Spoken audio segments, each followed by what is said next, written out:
pamoja na kufungwa, lakini imenipa matumaini.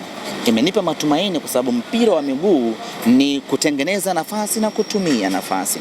Katika mechi ya leo tumeadhibiwa bao moja katika nafasi ambayo mpinzani wetu kaitengeneza hiyo moja, tena deflection. Ule mpira Yakubu alikuwa na uokota kiulaini tu. Deflection imechange mwelekeo, goli limekwenda kuingia. Haikuwa wala nafasi ya kutisha.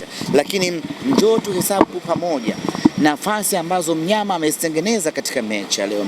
Ukianza kuangalia nafasi ya Morris Abraham jamani, nafasi ya Kibisawala Elim Panzu jamani, unajua kabisa leo mambo yalikuwa nje uwezo wa kibinadamu, mipango ya Mungu hiyo. Lakini otherwise vijana wetu wamefanya kila kitu kwa ufasaha, kila kitu kwa usahihi.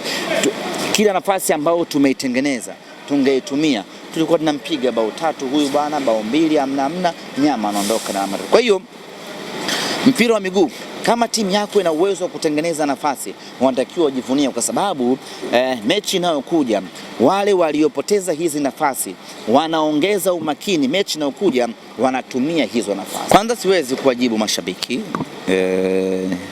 ni mtazamo na maoni yao, na mwalimu yeye ana jukumu, na wala siwezi kutoa comment ya mwalimu, lakini mwalimu yeye mechi ikimalizika lazima afanye tathmini ama postmortem. Kwa mimi naamini atakwenda kufanya tathmini. Alivyoanza kipindi cha kwanza bila striker, timu imeperform vipi? Alivyomuingiza striker wa kwanza Jonathan Soa, timu imeperform vipi? Alivyoingia na striker wa pili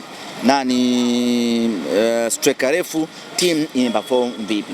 Kwa hiyo baada hapo atakuja kufanya maamuzi yeye mwenyewe, acheze kwa namna gani kuelekea katika mechi zinazokuja.